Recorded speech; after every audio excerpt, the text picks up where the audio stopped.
Je reviens sur un thème que j'aime bien, mais qui on ne développe pas, je ne développe jamais suffisamment, c'est la dialectique entre subconscience et surconscience. Alors, moi, je me sers beaucoup du mot subconscience, puisque la télévision que j'ai créée sur YouTube s'appelle aujourd'hui la télé de la subconscience. Mais les gens ont vite fait de dire « Ah oui, je sais ce que c'est que la subconscience ». Ils ne se demandent pas ce que moi j'entends quand j'emploie le mot subconscience. Ou surconscience. Si je demande aux gens quelle est la différence entre subconscience et surconscience, je ne suis pas sûr qu'ils répondraient facilement. Donc c'est une dialectique que j'ai quand même pas mal travaillée. Probablement innové sur ce sujet, je le suppose. La surconscience, comme son nom l'indique, ça fait penser dire au surmoi. Et surconscience, c'est ce qui se rajoute à la conscience.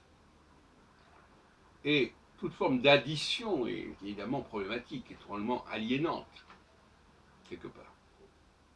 Bien que parfois l'adjectif ou l'adverbe permettent de préciser le nom, le verbe. C'est très important de ne pas évacuer les précisions, les qualifications. Alors, la surconscience, c'est du domaine de ce que j'appelle la deuxième création. C'est-à-dire quelque chose qui vient s'ajouter à la première création. Par exemple, l'homme qui crée un objet, il n'est pas dans la, il crée de la surconscience quelque part. Il ajoute quelque chose de son propre cru.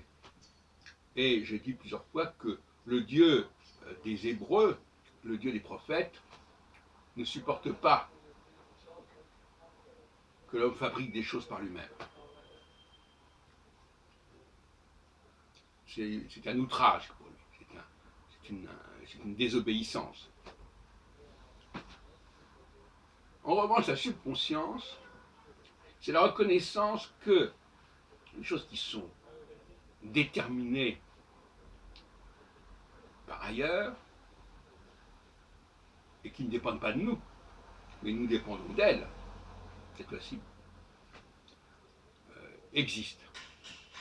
Et ça, c'est plus la reconnaissance de ce Dieu, justement, dont je viens de parler.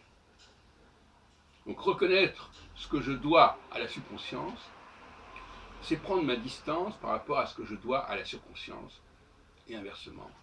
La surconscience est une infidélité par rapport à la subconscience.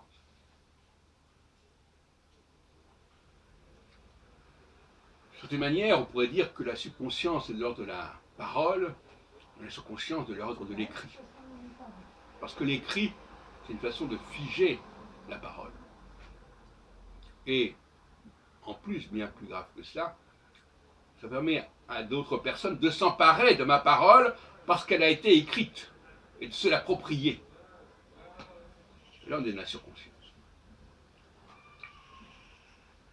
Et celui qui parle, souvent, il ne fait que broder à partir d'un écrit.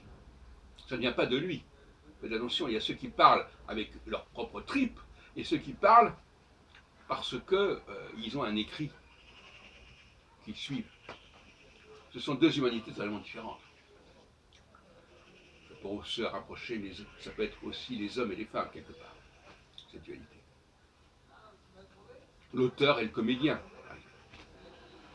L'auteur qui fait de la parole, qui met par écrit sa parole à lui, et le comédien qui, à partir de cet écrit de l'auteur, va revenir vers la parole. Mais c'est une sorte de simulacre. C'est un peu comme la mousseline. On met des flocons. Les flocons, c'est l'écrit.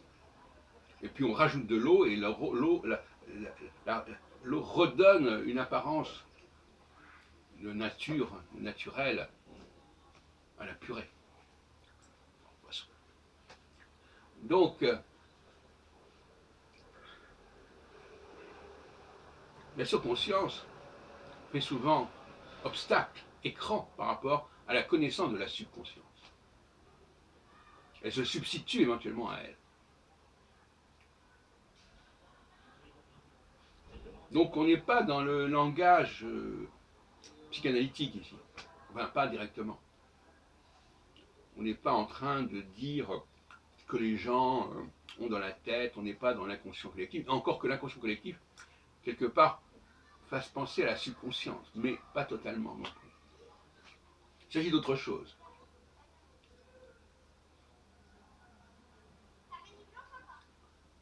Quelque part, la conscience est prise en sandwich entre la subconscience et la surconscience.